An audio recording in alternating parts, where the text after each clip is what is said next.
Good morning. This is Jason Dean coming at you again for another edition of Film Fanatic Live.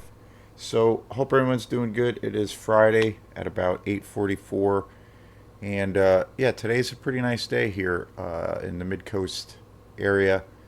Spring 2023. Hope everyone's doing good. So, always love the feedback I've been getting around this channel. The always want to welcome the on board the new subscribers. About every other day or so, we get a new subscriber or two, which is great. So the numbers are still growing. There's always, I realize there's always an ebb and flow to building a YouTube channel. I know that you have your weeks or your months where the numbers are growing at a pretty rapid rate, and then there's times where there's like a lot of downtime, and there's maybe not a lot of new folks chiming in. But and the interesting thing is too, I realize how I'm learning more and more about this whole process of how to try to keep this channel well going, but then always thinking in terms of kind of repurposing things, like really trying to have a certain narrative or focus on what I'm trying to do, and focusing on the all those things that it involves as far as how these movies affect me, and the source of inspiration, which I've talked a lot about. And I know one of the reluctancies I had about doing a YouTube channel was I know one guy in particular who started his channel. I know him personally, and I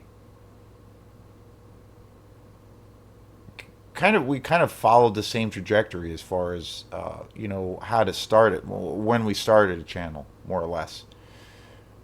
He had started his channel about 2 years ago, I believe, 2 or 3 years ago, and he just he's at a point now with his channel where it's lots of subscribers, and he's got a Patreon going on and all those kinds of things. And but I remember way before I started this channel, I was following him, and he had just launched his YouTube channel, and he was saying on how he was intimidated about doing it because he realized you really have to more or less work pretty hard to get subscribers. I've the experience that I had before doing YouTube was just through Facebook. And Facebook, I find, when you do a page, for, say, if you're promoting your band, or you're promoting your artwork, or it could be maybe you're putting a page where it's about a very specific topic, aside from your personal page. It seems like it's relatively easy to get folks to get people to chime in and to like your page. You can send out invites, to your friends list and all those things, and it's always seems like it's relatively easy to build up an audience for the most part, because you see your audience right there and then, and you can hit them up to see if they want to subscribe to it or like the page and follow you and all those things. And it seems like it's pretty easy access. The one thing I notice about Facebook, and it's probably been a thing for a while, but I've noticed it in the last year or two, is that there seems to be, once you reach a certain limit, like 500, 600, or or so, there seems to be this weird thing of where Facebook has this thing of where it kind of clamps down on how high you might reach as far as numbers go, and then there's like a weird plateau, and then it eventually picks up again, and it's kind of a weird thing that seems to happen, where once you reach a certain limit, or you reach a certain point, there seems to be this thing of where it intentionally, Facebook itself tries to slow itself down or slow the progress down to a degree, and it's a weird thing. But yet you can still continue to grow.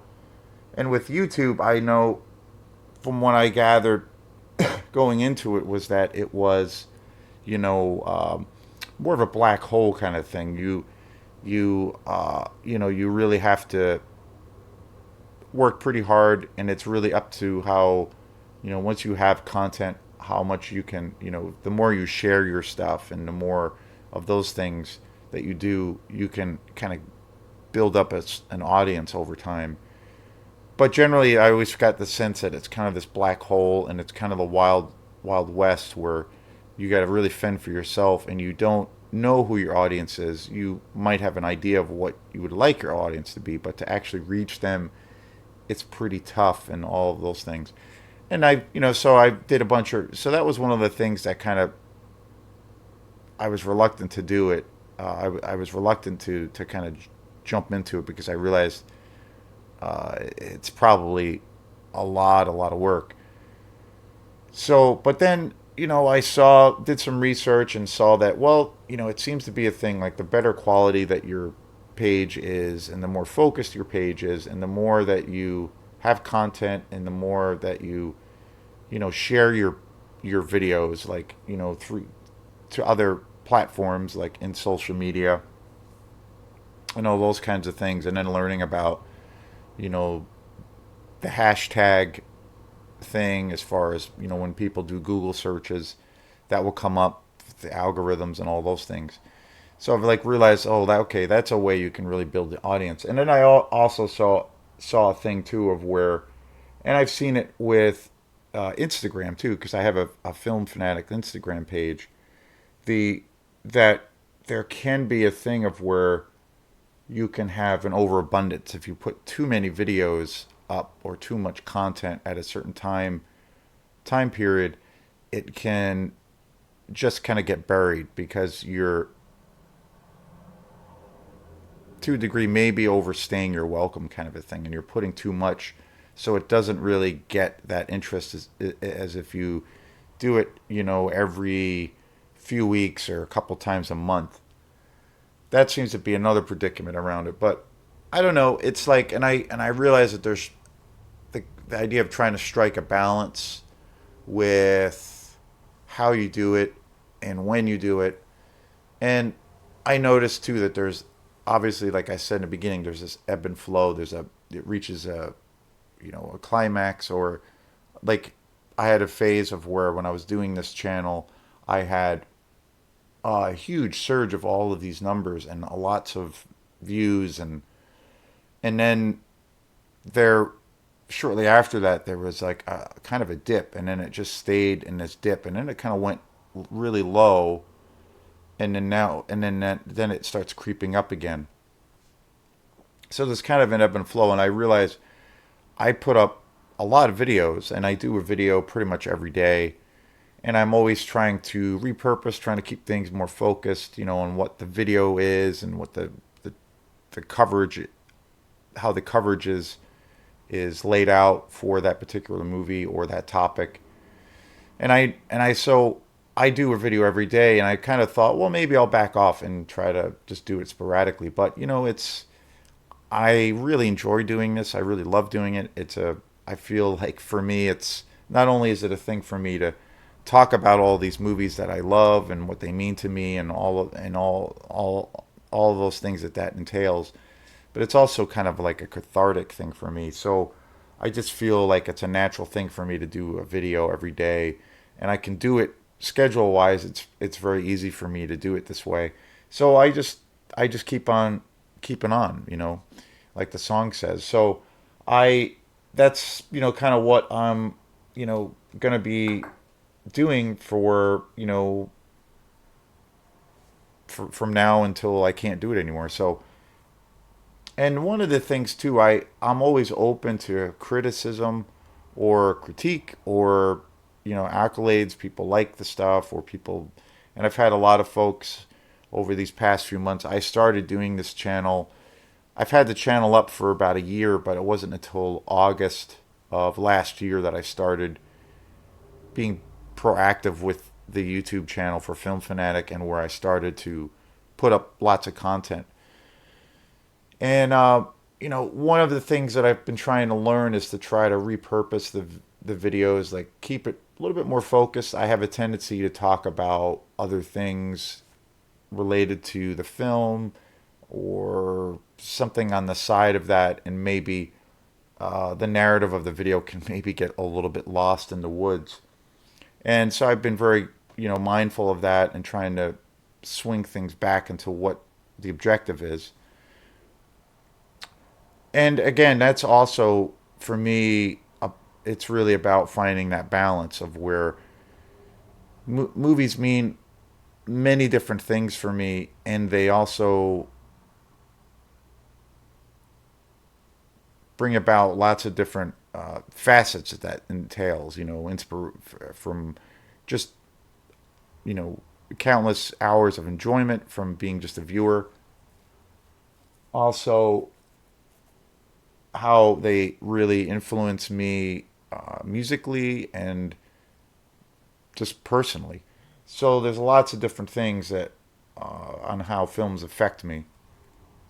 So I try to always bring that into the fold as far as when I'm talking about movies. And I had one guy said that lots of people have been commenting on these videos, which I really love.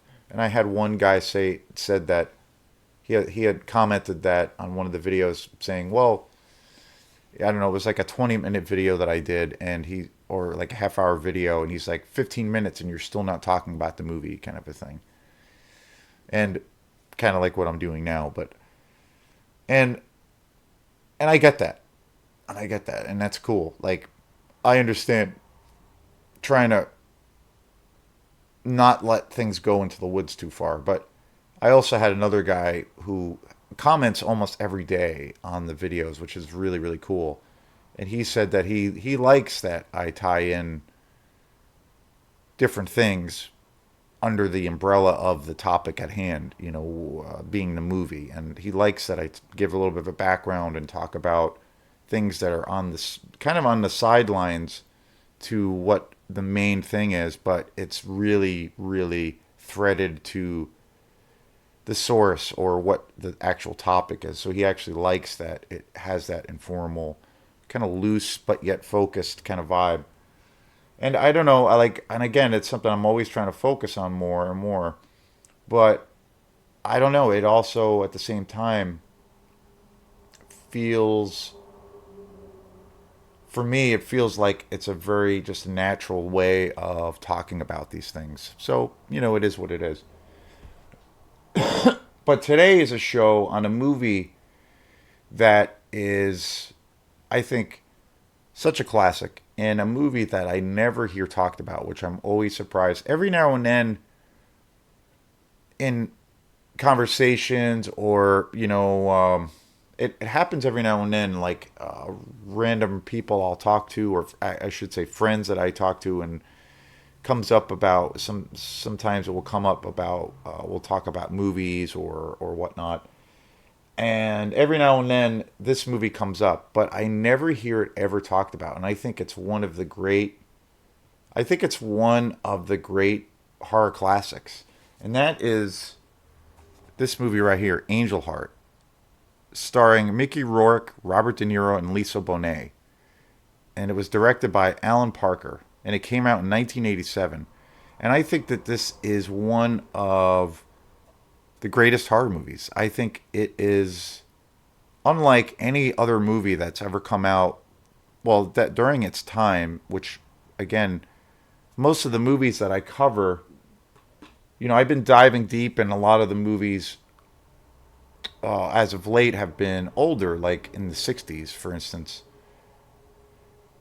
And I've been discovering lots of films in the 60s. I did. And then I've even done some films from the 50s, late 50s. But generally, it's most of the films that I cover or are in the decades of the 70s and 80s. Those are my two favorite decades. And I try to mix it up, obviously, with new movies, because I've been going to the movies lately and seeing lots of new films, and that's been a blast. But for some reason, I never hear this movie ever talked about. I love, I've always been a huge Mickey Rourke fan. One of my favorite films of his is The Pope of Greenwich Village, which is just an amazing movie. Such a great character study, kind of a tragic movie, and of course Robert De Niro, the the icon that we all know and mostly love.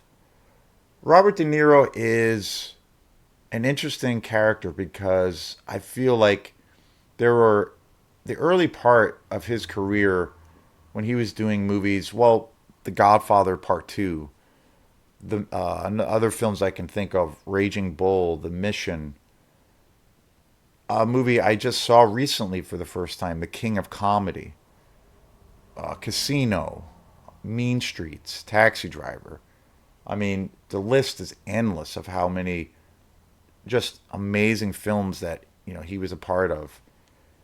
And during his, and I kind of feel that that period, even up into the '90s, he's worked a lot with Martin Scorsese. But even I would say like maybe the cutoff point for De Niro's heyday was like in the '90s or so, kind of when he he's worked for a long time with Martin Scorsese, one of the greatest directors ever.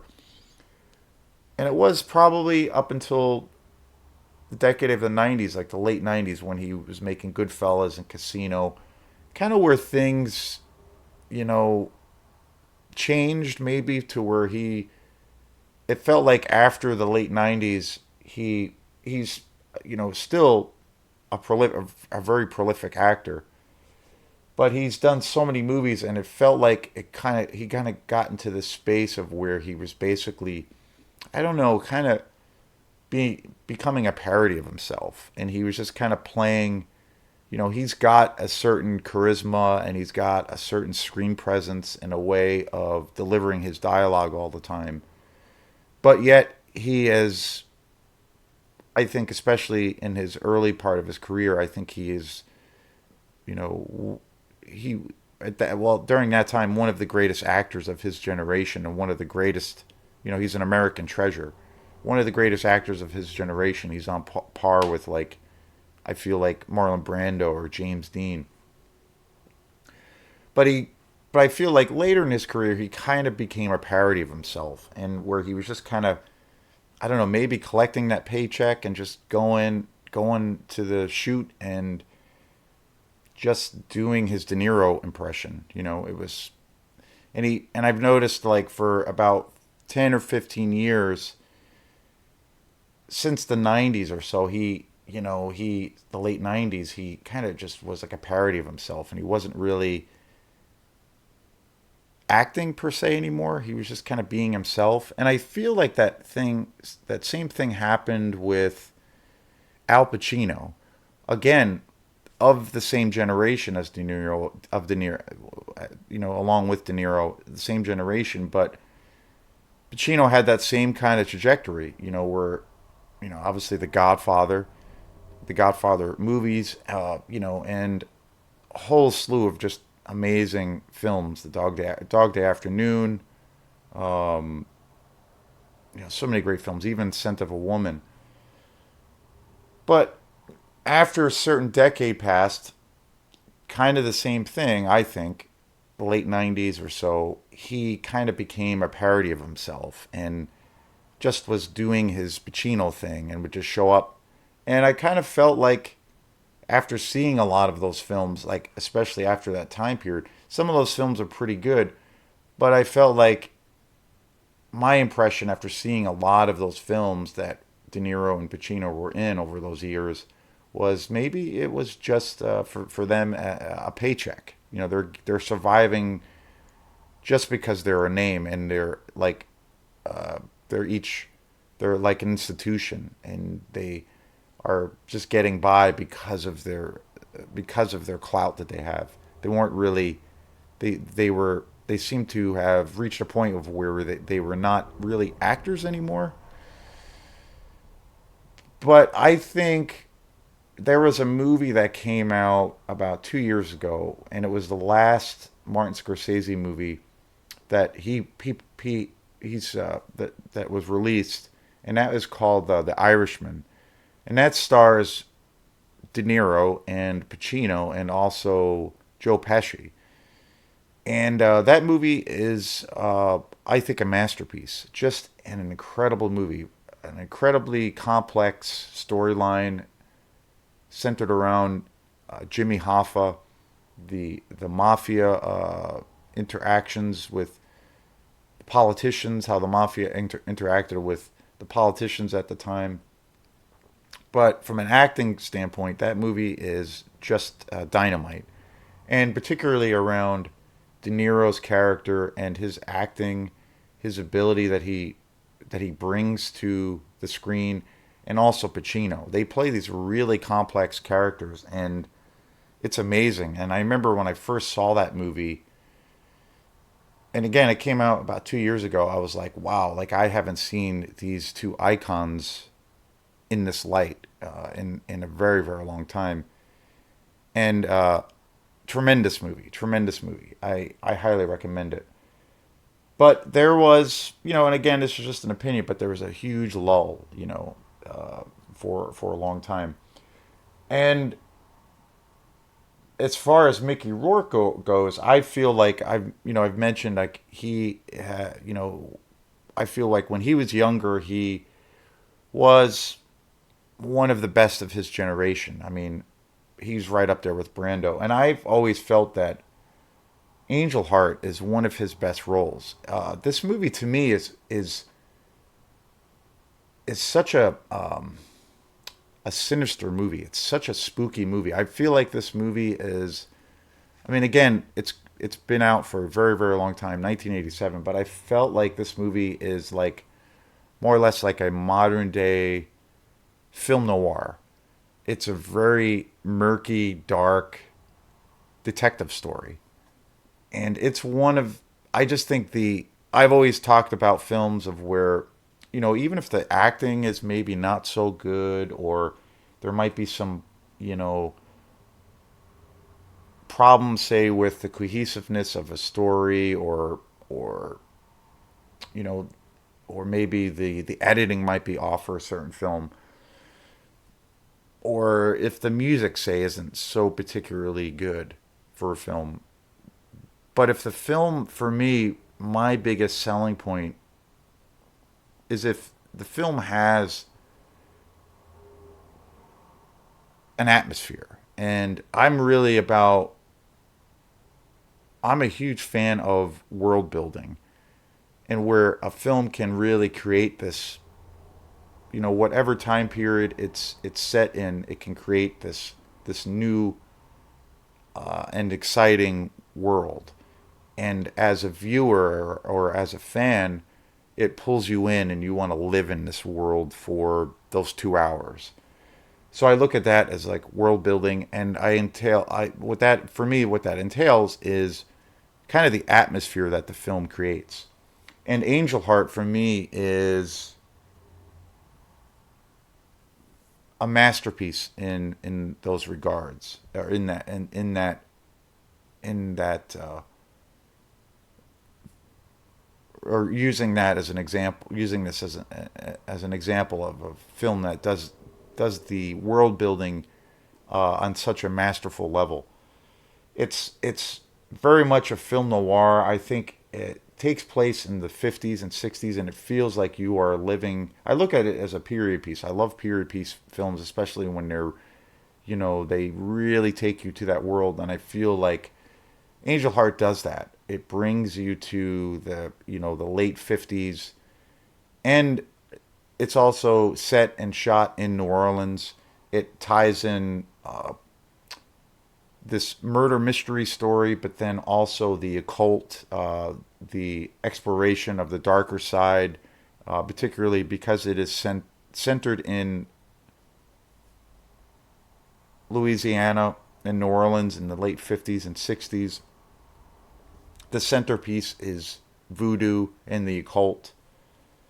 and it just has this. It just oozes with darkness, and it's very the use of sexuality in this film is just incredible, and it's a thriller. I look at it as definitely a horror film. It's not your conventional horror film in terms of maybe the use of violence or gore, or there isn't like, it's not a slasher film. There's not like the masked killer. There's not, necessarily there's not any demons per se. There's not like a haunted house scenario. There isn't this massive body count, but it just has this atmosphere, and it feels like a dark dream that you're caught in and you can't get out. But it has a murkiness, a real sexual component to the film, real seedy, and it's definitely I definitely regard it as a classic horror film. But I also feel, because of the detective story element of the investigative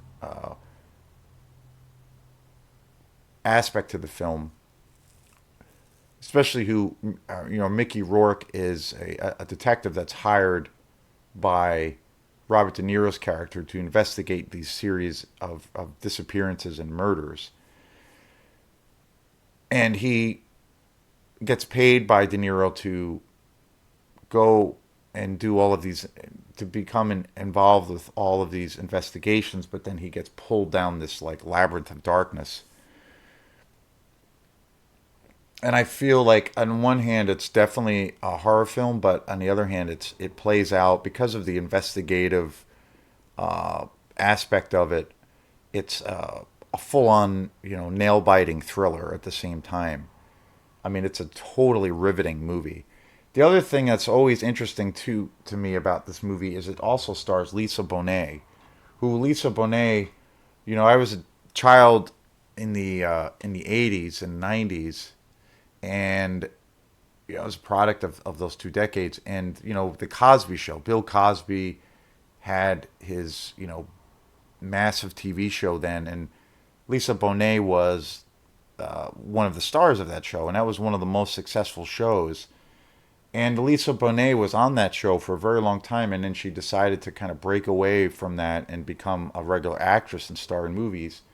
And this was the movie, I believe that this was the first movie she did, and it completely destroyed her career, like completely. And I think it's because of the sexual element. There's a lot of pretty graphic, exploitative kind of sex scenes in this film, and she came from this, you know, down home kind of middle of America kind of wholesome TV show, and suddenly she was doing this like really seedy, dark, sexually charged horror movie, and it was, and I remember when Angel Heart came out, she was a TV star when the Cosby Show was on, and that was a huge, huge show. I remember as a kid watching that show all the time. But it was it was a straight up kind of white bread family show. It was kind of like the you know Leave It to Beaver, for that for my generation, and it was funny, and but it was very straight. And so when I remember when she did Angel Heart, and I remember seeing Angel Heart a few years after it had come out. I remember her career was completely over. She was ostracized, and people were just, a lot of people were taken aback by the role that she plays, because it's very sexual. It's a very kind of seedy role that she plays, and it kind of single handedly destroyed her career. And she took a huge career risk by doing Angel Heart. And I think even by today's standards, if an actress did that, if they're known for say one particular thing, and then they do something radically different that's really pushes the envelope, I think that actor could still be affected, maybe even more so today by how things are today. But I always thought, and I remember like at that time seeing her career basically coming to an end, and it was just wild. Meanwhile, like I think it's, and I don't know. I think she might have starred in a few other movies since during that, shortly after. But basically, her acting career, that was the start and the end of her career as an actress, and she never went back to acting. So yeah, just amazing. But I think her role in the film is just incredible. And also Alan Parker, the director, writer and director of this film, he's he's known also for pushing the envelope. He was an English filmmaker. He basically started as a director for television commercials, and then he eventually went into making films shortly after that. And he made a lot of tremendous movies throughout his career. Midnight Express, which came out in 1978, really great movie, a really gritty, kind of dark film. Angel Heart, of course, 1987. Mississippi Burning with Gene Hackman and William Dafoe, a tremendous movie.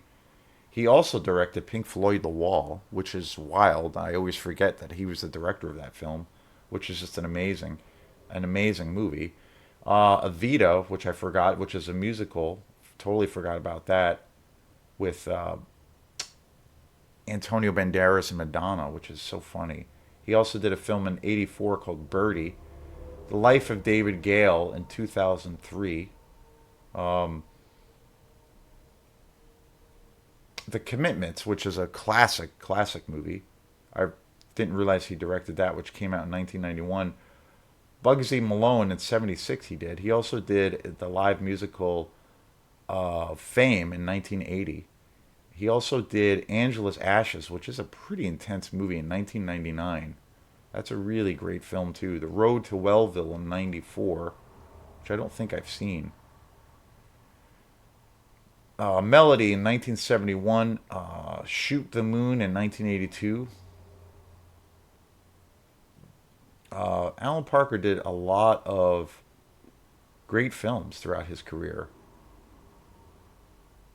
and he was definitely known for pushing the boundaries. But this movie is a classic, and I never hear people talk about this film, and I think it needs to be talked about more and more. I unfortunately don't own it on Blu-ray. I do have a pretty good edition of this on DVD. This is a movie like I've talked about before. There's like I get pretty inundated with the amount of movies that I have. I've been buying more movies lately, and since I do a video every day, I'm always kind of brainstorming as to what I want to do next. And I realize, wow, like I have a pretty good collection, and it's growing uh, every week. So I realize, wow, I want to get to this movie, or I want to get to this movie. And there's a whole bunch of movies that I feel like I've been wanting to get to, but I just haven't, for that reason.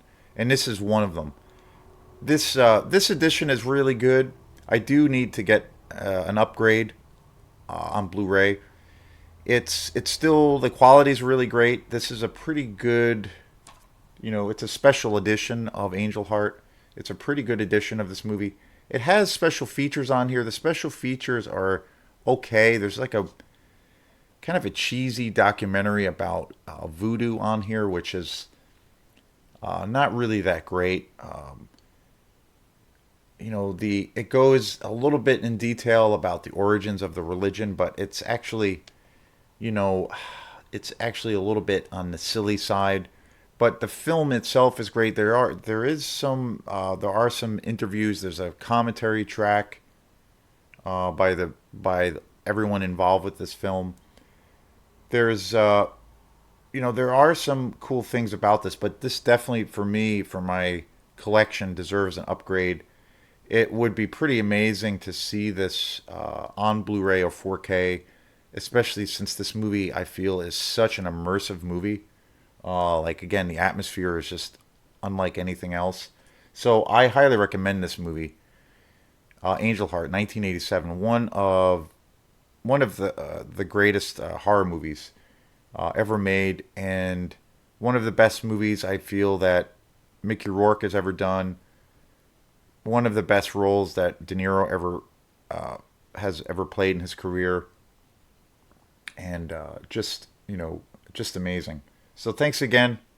This is Jason Dean signing off here. If you like this page, please subscribe and keep the comments coming, and we will see you next time. Peace.